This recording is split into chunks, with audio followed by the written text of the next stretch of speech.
ආරම්භයේදී තිබුණේ මහා සාගරය විතරයි.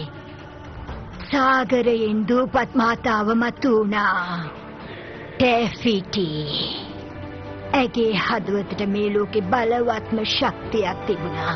ඒට හැකියාව තිබුණා ජීවය ඇති කරන්න. ටෙෆිටි ඒ ශක්තිය ලෝකයට බෙදාගත්තා. ඒත් කාලයකට පස්සේ සමහර අය ටෙෆිටිගේ හදවත ලබා ගන්න උත්සාහ කළා. ඔවුන් හිතුවා අය ලබා ගත්තොත් මැවීමේ ශක්තිය එයාලට ලැබෙයි කියලා. ඉතින් එක දවසක් මේ අයගේ නිර්භීතම කෙනා මහා සාගරය හරහා ඇයව සොයාගෙන පැමිණියා. ඔහු සුළඟට සහ මුහුදට අධිපති අර්ධ දෙවියෙක්. ඔහු රණශූරයෙක්. ඔහු හරිම කපටි. ඔහු වෙස් පෙරලන්නේ. ඔහුගේ මායා බිලිකොක්කේ බලයෙන් ඕනම රූපයක් අරගන්න ඔහුට පුළුවන් වුණා. ඔහුගේ නම තමයි මෞවි.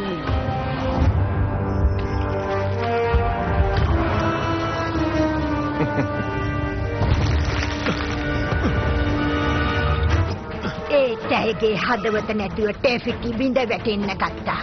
ඒ හරහා මහා භයානක අඳුරු ශක්තියක් ඉපදුණා.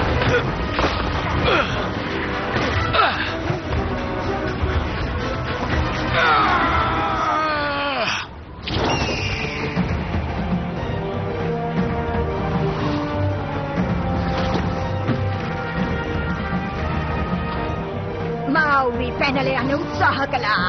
ඒකයට මුහුණ දෙන්න උනා හදවත ලබා ගන්න උත්සාහ කරන පවතින. හික්කා පස්සහගින්නෙන් හැදුණු රොක්ෂේ.